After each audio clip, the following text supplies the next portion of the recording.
মাথাওয়ালা বৃদ্ধ আস্তে আস্তে করে লাঠিতে ভর দিয়া নমরুদের কাছাকাছি গিয়া বসছে। নমরুদ জিজ্ঞাসা করছে, আঙ্কেল আপনার তো জিন্দেগিতেও দেখলাম না, এই চেহারার মানুষ তো আমি চিনি না। কয়, আপনি আমার চিনবেন না? আপনারা যে পরামর্শ করতেছেন আমি ভাবতেছি আপনাদের পরামর্শ কোন জায়গায় ভুল হচ্ছে, এই জন্য আমি আসছি। আপনি একটা পরামর্শ দেন তো কি করা যায়। সে পরামর্শ দিল, শুনেন, ইব্রাহিমকে যদি আটকাতে চান আর এই দেশ থেকে ইব্রাহিমের আল্লাহর অস্তিত্ব যদি মিটিয়ে দিতে চান, তাইলে আপনি আপনার দেশে একটা কনসার্টের আয়োজন করেন। কিসের আয়োজন? গানের আয়োজন করেন, নাচ গানের আয়োজন করেন। কে বুদ্ধি দিতেছে? এই তিন মাথাওয়ালা, এটার নাম কি সবাই বলেন না? শয়তান। আর বুদ্ধি দিতেছে কারে? আরেক বড় শয়তান রে। মানে শয়তান বুদ্ধি দিতেছে শয়তান রে যে কনসার্টের আয়োজন করে। তাইলে এই পৃথিবীতে প্রথম কনসার্টের আয়োজন করার জন্য পরামর্শদাতা, এর নাম কি? আসতে বললেন যে শয়তান। তাহলে বোঝা গেল যুগে যুগে যারা পৃথিবীতে কনসার্ট, গান বাজনা এগুলোর জন্য পরামর্শ দেয়, হেদের পূর্বপুরুষের নাম আসতে বললেন যে থাকবে। আচ্ছা, শয়তান এ বুদ্ধি দিল যে আপনার একটা কনসার্টের আয়োজন করেন। নমরুদ বলল, তো করলে কি হইল? এই কনসার্টে, এই গানে, এই নৃত্যে কোনোভাবেই যদি ইব্রাহিমকে নিয়ে আসা যায় আর পৃথিবীর থেকে সুন্দরী, বিশ্ব সুন্দরী নর্তকী গায়িকাদেরকে টাকার বিনিময়ে কিনে এনে উলঙ্গ করে ছেড়ে দিতে পারেন আর ইব্রাহিমকে ওই জায়গায় নিয়ে আসতে পারেন, আর ইব্রাহিম যদি একবার নজর দিয়ে তাকায়, তাহলে আর তার দোয়া আল্লাহর দরবারে কবুল হবে না, তার আল্লাহর দরবারে তার দোয়া কবুল হবে না। ইব্রাহিম ফেল, আপনি নমরুদ ফাঁস। সবাই করতালে দিয়ে উঠলো। সিদ্ধান্ত, পরামর্শ খারাপ না। তাইলে যুগে যুগে তাওহীদ এবং রিসালাত, হক এবং হক্কানিয়তকে বন্ধ করে দেওয়ার জন্য, থামিয়ে দেওয়ার জন্য যে কৌশলকে হাতের মুঠোয় নিয়ে কাজ করা হয়, সেই কৌশলের নাম নির্লজ্জ, বেহায়া নারী। ঠিক কিনা বলেন? নারীর কৌশল, নারীর ফাঁদ, সেখানে ফেলে দিয়ে দিন, ধর্ম, ইসলামকে যুগে যুগে, যুগে যুগে, সকাল সময় ধ্বংস করবার সমূহ ষড়যন্ত্র করা হয়েছে। নমরুদ বলল, ঠিক আছে, আয়োজন করা হলো, কোটি কোটি টাকা খরচ করে ব্যবস্থা করা হলো, নাচ গানের, বিদেশ থেকে টাকা পয়সা দিয়ে নর্তকীদেরকে আনা হলো, সব ঠিকঠাক মতো চলছে। ইব্রাহিম আলাইহিস সালাম যাবেন, বন্ধু বান্ধব এসে বলছে, ইব্রাহিম যাবা না? আমার তো মন চায় যাইতে, কিন্তু ইন্নী সাকিম, আমি অসুস্থ, এজন্য যেতে পারছি না। সবাই বলছে, আচ্ছা তুমি সুস্থ হলে যাও। কই, ইনশাল্লাহ আমি সুস্থ হলে যাব, তোমরা যাও। সবাই চলে গিয়েছে, ইব্রাহিম গেলেন না। কেন? অসুস্থ। কি বলছেন? আসলে তিনি শারীরিকভাবে অসুস্থ ছিলেন না, তিনি সুস্থই ছিলেন। অসুস্থ দুই প্রকার, একটা শারীরিক আর একটা আর্থিক বা মানসিক। আজকালকে শারীরিক রোগীর চাইতে মানসিক রোগীর অভাব নাই। ঠিক কিনা বলে? যারা ঠিক বললেন না আপনারাও কিন্তু আছেন এই লাইনে। শারীরিক রোগীর চাইতে মানসিক রোগীর এই সমাজে অভাব নাই, অনেক মানসিক রোগী। তো হযরতে ইব্রাহিম আলাইহিস সালাম বলছেন, আমি অসুস্থ, মানে আমি শারীরিকভাবে সুস্থ থাকলেও মানসিকভাবে বড় অসুস্থ, বিপর্যস্ত, যে আজকে আল্লাহর জমিনে আল্লাহর ইবাদত বাদ দিয়ে আল্লাহর ইবাদতকে বন্ধ করার জন্য তোমরা নাচ গানের আয়োজন করেছ, এর জন্য আমি অসুস্থ, আমি যেতে পারবো না। সুবহানাল্লাহ বললেন। আর আজকালকে যেখানে নাচ গান হয়, যদি পাঞ্জাবি থাকে এটা খুললে পকেটে নিয়ে নেয়, টুপি থাকলে এটার নিচে রেখে দেয়। কথা বলেন না? আর যদি কাগজ রুমাল টুমাল থাকে তো মুখ টুক বাইন্দা বসে থাকে। আরে বাবা, কেউ না দেখলেও দেখতেছেন কে? আওয়াজ করে বলেন কে? এই শয়তানি নাফরমানি বাদ দেওয়া লাগবে। আপনি কাকে ধোঁকা দিচ্ছেন? কাকে ধোঁকা দিচ্ছেন? আজকে আমার ইচ্ছা ছিল যে আলোচনা নিয়ে আসার জন্য। আজকে গুনার সাইলাব হয়ে গেছে, আপনি না চাইলেও গুনাহ হচ্ছে। আজকে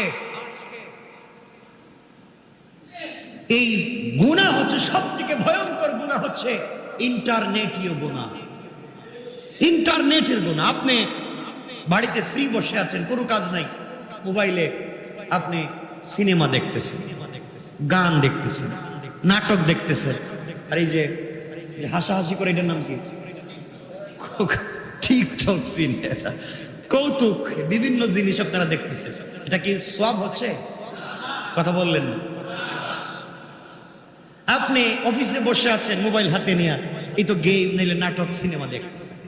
আপনি গাড়িতে বসে আছেন, সময় কাটতেছে না, এই মোবাইলে গান। তাইলে আপনি এক কথায় আপনি 24টা ঘন্টা কোনো না কোনো ভাবে চোখের জিনা, মনের জিনা, কানের জিনা আর এই অন্যায় কবিরা গুনার মধ্যে কোনো না কোনো ভাবে জড়িত। কথা বলেন না কেন? না মিথ্যা বলতেছি আমি? জড়িত, গুনাহ তো হচ্ছে।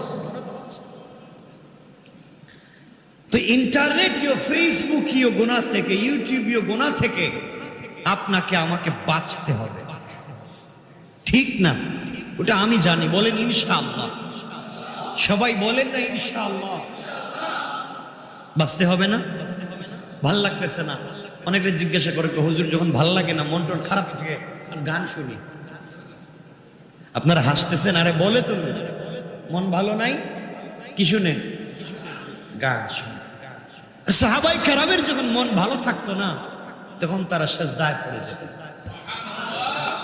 রাসূল সাল্লাল্লাহু আলাইহি ওয়াসাল্লাম বলেন, আমার যখন মন ভালো নাই, তখন আমি উঁচু আওয়াজে কোরআন তেলাওয়াত করি। সুবহানাল্লাহ।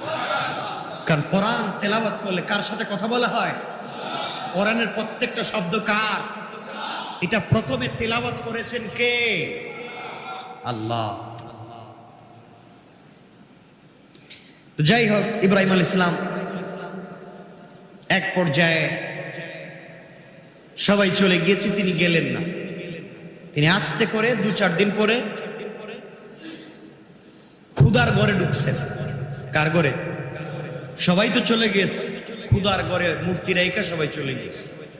খুদার ঘরে ঢুকে কুড়াল একটা হাতে নিয়ে, কুড়াল তো চিনেন, গাছ কাটার, এটা দিয়া কোনো মূর্তির হাত কাটছে, কোনোটার পাও কাটছে, কোনোটার মাথা কাটছে, কাইটা বড় মূর্তি যেটা ছিল ওটার হাতের কাছে কুড়ালটা রাইকা দিয়ে চলে গেছে। কয়েকদিন পরে কনসার্ট, গান বাজনা শেষ হয়েছে, সবাই যার যার বাড়িতে আসছে। আইসা যখন পরের দিন ইবাদত করতে ঢুকছে, ঢুকে দেখে সর্বনাশ, মূর্তির তো অবস্থা খারাপ, হাত পাও নাই, গুরুটার হাত নাই, পাও নাই, মাথা নাই, করলোটাকে? সবাই তো আমরা ছিলাম গানে, কেউ তো এখানে ছিল না। কয়েকজন বলল বাদশা যাবো না, কেউ না থাকলে ইব্রাহিম ছিল, ও তো যায় নাই। নমরুদ বলতেছে, যার জন্য এত আয়োজন হেই নাই, মানে যার বিয়া হের কোন খবর নাই, আর প্রতিবেশীর ঘুম নাই, যে যার জন্য এত কিছু করার কথা তার কোনো খবরই নাই, আর হেরা হেরাই নাচানাচি করছে। এক পর্যায়ে ইব্রাহিম আলাইহিস সালামকে আনা হলো। ইব্রাহিম, তুমি বলো তো এই কাজটা কে করছে বাবা?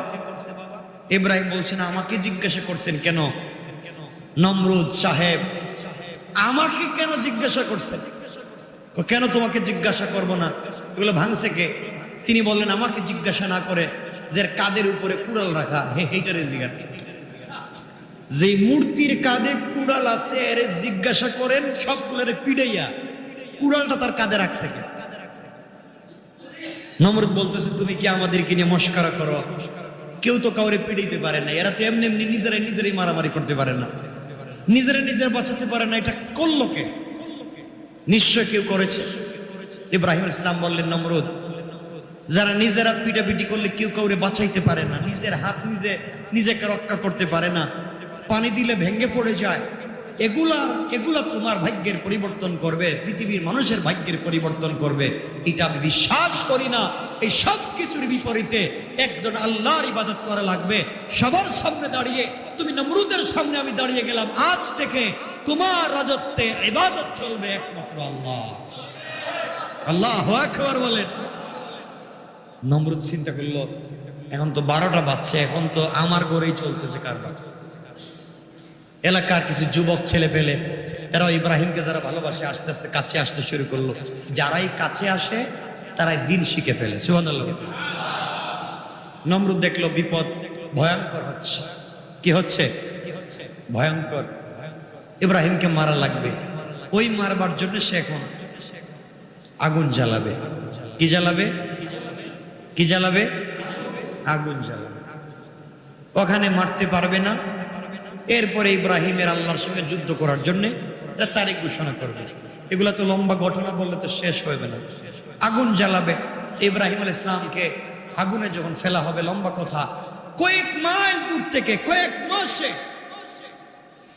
কাঠ জমা করে গর্ত খনন করে আগুন উপর দিয়ে পাখি উড়ে যেতে পারতো না। এত 100 মাইল উপর দিয়ে পাখি উড়ে গেলেও জলে ছাই হয়ে পড়ে।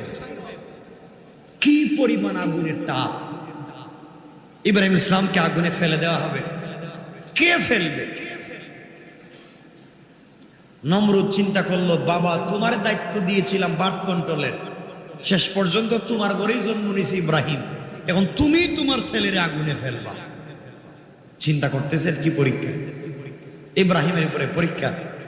যাই হোক, নমরুদ এক পর্যায়ে আজর নিজের ছেলের দূর থেকে চরকায় করে উলঙ্গ করে যখন আগুনে ফেলে দিবে, তখন ইব্রাহিমকে আগুনে ফেলেই দেওয়া হলো। ইব্রাহিম আলাইহিস সালাম যখন আগুনে পড়ে যাচ্ছেন, তখন আল্লাহর রহমতের বড় বড় ফেরেশতারা এসে বলছেন, ইব্রাহিম আপনি আমাকে বলেন, ফু দিয়া আগুন একবারে নিভায়েন। ইব্রাহিম বলছেন, আপনি কেন নিভাতে যাবেন? আপনি কেন আগুন নিভাতে যাবেন? আমি যে আল্লাহর জন্যে, আমি যে রবের জন্যে, আমি যে আল্লাহর নাম নিয়ে নমরুদের প্রজ্বলিত আগুনে ঝাঁপ দিচ্ছি, সে আল্লাহ কি আমারে দেখে না? আল্লাহু আকবার বলেন। ঈমান কার নাম? সে আল্লাহকে আমাকে দেখেনি? আপনি কেন আমাকে বাঁচাতে যাবেন? আমার আল্লাহই আমার জন্য যথেষ্ট। হাসবি আল্লাহ। এজন্য পৃথিবীর একমাত্র বড় দোয়া হচ্ছে, সবাই বিপদে, আমি আপনি বিপদে পড়ে গিয়েছি, টেনশনের শেষ নাই, শুধু কষ্ট আর কষ্ট, জালেমের জুলুমের শেষ নাই। আপনি শুধু দিল দিয়ে কান্না করে বলেন, হাসবি আল্লাহ, হাসবুনাল্লাহু ওয়া নি'মাল ওয়াকিল, নি'মাল মাওলা ওয়া নি'মান নাসির। বলেন, রব বলেছেন বলবার আগে আগে আমি হাজারো ফেরেশতা দিয়া আমার বান্দাকে হিফাজত করে নেব। আপনি বলেন শুধু হাসবি আল্লাহ। ইব্রাহিম বলছেন, আমার আল্লাহ কি আমাকে দেখে না? আমাকে আগুনে ফেলা হচ্ছে। আরেকজন এসে বলছেন, ইব্রাহিম তুমি বলো, আমি তোমার জন্য ভালো পোশাকের ব্যবস্থা করি। ইব্রাহিম আলাইহিস সালাতু ওয়াস সালাম ডাক দিয়ে বলতে লাগলেন, শোনো, কেউ আমার জন্য আগুন নিভাবেন, কেউ আমার জন্য পোশাক নিয়ে আসবেন। আমি যে আল্লাহর জন্য মরে যাই, যে আল্লাহর জন্য এই প্রজ্বলিত আগুনে কয়লা হয়ে যায়, সে আল্লাহ কি আমাকে দেখবে না? আল্লাহ যদি আমাকে জ্বালিয়ে পুড়িয়ে ছাই করে দেওয়ার পরেও তিনি শান্তি পায়, আমি ইব্রাহিম একবার কেন 1000 বার আল্লাহর সন্তুষ্টির জন্য নমরুদের আগুনে পুড়তে চাই। আল্লাহ রাব্বুল ইজ্জত ওয়াল জালালের রহমতের সাগরে ঝুশ উঠে গেল। আল্লাহর সহ্য করতে পারলেন না, আগুনকে বলে দিলেন, কুলনা ইয়া নারু কুনি বারদান ওয়া সালামান আলা ইব্রাহিম। আল্লাহ রাব্বুল ইজ্জত ওয়াল জালাল বললেন, ইয়া নারু, হে আগুন, তুমি আমার ইব্রাহিমের জন্য আরামদায়ক হয়ে যাও, এয়ার কন্ডিশন, এয়ার কুলার হয়ে যাও, নাতিশীতোষ্ণ হয়ে যাও, বেশি ঠান্ডা হয় না, বরফ হয়ে যাবে, আমার ইব্রাহিমের কষ্ট হবে। আর এত গরম থেকো না, আমার ইব্রাহিমের কষ্ট হবে। ইব্রাহিমের কষ্ট হয় না, এয়ার কুলার এয়ার কন্ডিশনের মতো হয়ে যায়। ফেরেশতাদেরকে বললেন, যাও জান্নাত থেকে পোশাক নিয়ে যাও। যে ইব্রাহিম আমার জন্য তাওহীদের জন্য আগুনে পুড়তে রাজি হয়ে গিয়েছে, ইব্রাহিমের শরীর থেকে ওরা কাপড় খুলে ফেলে দিয়েছে। আমি আমার ইব্রাহিমকে দুনিয়ার পোশাক আর পরাতে চাই না। যাও রে জান্নাতুল ফিরদাউস থেকে আমার ইব্রাহিমের জন্য এক জোড়া স্পেশাল পোশাক নিয়ে যাও। ইব্রাহিমের জন্য আগুনের ভিতরে বসার ব্যবস্থা করো, খাবারের ব্যবস্থা করো। ইব্রাহিম আলাইহিস সালাতু ওয়াস সালাম আগুনের ভিতরে বসে আছেন জান্নাতি পোশাক পরে। জান্নাতি পোশাক পরে, এটা কেমন পোশাক বলেন? কি প্রুফ? হ্যাঁ, কি আগুনে যেটা জ্বালায় না, এটার নাম কি বলতে পারেন না? Fire proof. আগুনে জ্বালায় এমন পোশাক ইব্রাহিম আলাইহিস সালামকে পরিয়ে দিয়েছেন কে? শুধুমাত্র হাসবি আল্লাহ, আল্লাহ আমার জন্য যথেষ্ট, এই কথা বলবার কারণে। সুবহানাল্লাহ। যাক, ইব্রাহিমের জন্য খাবার আসলে এখন একা একা ইব্রাহিম থাকবেন। জিবরিল আমিনকে আল্লাহ বলছেন, জিবরাইল যাও, তুমিও যাও। আমার ইব্রাহিম একা একা থাকবে কেন? দুজন একসাথে গল্প করে কাটাইয়া দিও। সুবহানাল্লাহ বললেন। আগুন জ্বালাইছে নমরুদে, আর দুজন আগুনের ভিতরে বসে গল্প করতেছেন। এই আগুন আগুনে জ্বালায় না, পরীক্ষা করে দেখা দরকার। পৃথিবীর সব আগুনে পাবলিক জ্বালায়, নমরুদের আগুনে ইব্রাহিম জ্বালায় না। নিষেধ করে দিয়েছেন কে? ঈমান কারণে। আমার বন্ধুগণ, কিছুদিন পরে, দীর্ঘদিন পরে আগুন নিভে গেল। ছাই আর ছাই। লাঠি নিয়ে গিয়েছে যে ইব্রাহিমের লাশ তো আর পাবেই না, ছাই। যাওয়ার পরে কিছু দূর সামনে গিয়ে দেখে ছাইয়ের ভিতরে একজন লোক সুন্দর পোশাক পরে, সেজন্য জান্নাতি ফল খাচ্ছে। নমরুদ দেখলো ব্যাপার তো বহুত খারাপ। পাবলিক যারা এখানে ছিল মোটামুটি অর্ধেক অবস্থা দেখে কালিমা পড়ে গিয়েছে। নমরুদ এবার বলছে, ইব্রাহিম আর হবে না।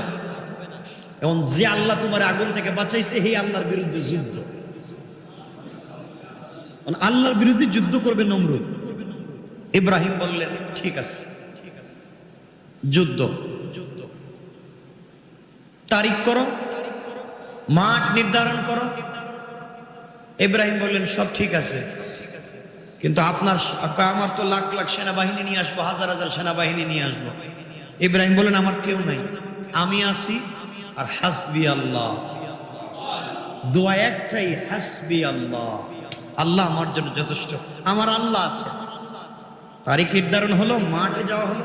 হাজার হাজার অশ্বারোহী, কে উটের পিঠে, ঘোড়ার পিঠে, হাতির পিঠে সওয়ার হইয়া যুদ্ধের ময়দানে সবার সামনে। নমরুদ যুদ্ধের ময়দানে গিয়ে মাঠে জমা হয়ে আছে, এক পক্ষ আরেক পক্ষ নাই। ইব্রাহিম বলছেন, আল্লাহ, নমরুদ তো হাজার হাজার সেনাবাহিনী নিয়ে মাঠে হাজির, আর আমি যে একা, আমার যে কিছু নাই। আল্লাহ বলেন, তুমি তসবিহ একটা নিয়ে যাও। ইব্রাহিম বলছেন, আল্লাহ, এদিকে হাজার হাজার পাবলিক, অস্ত্র শস্ত্র সজ্জিত, আর আমি খালি হাতে। আল্লাহ বলেন, যাও, তুমি না বলছো হাসবি আল্লাহ, তুমি বলছো, তুমি যাও। ইব্রাহিম আলাইহিস সালাতু ওয়াস সালাম আস্তে আস্তে করে যাচ্ছেন। কিছু দূর যাওয়ার পরে আবার আল্লাহকে বলছেন, আল্লাহ, এরা তো যাওয়ার পরে আমাকে পিটাইবে।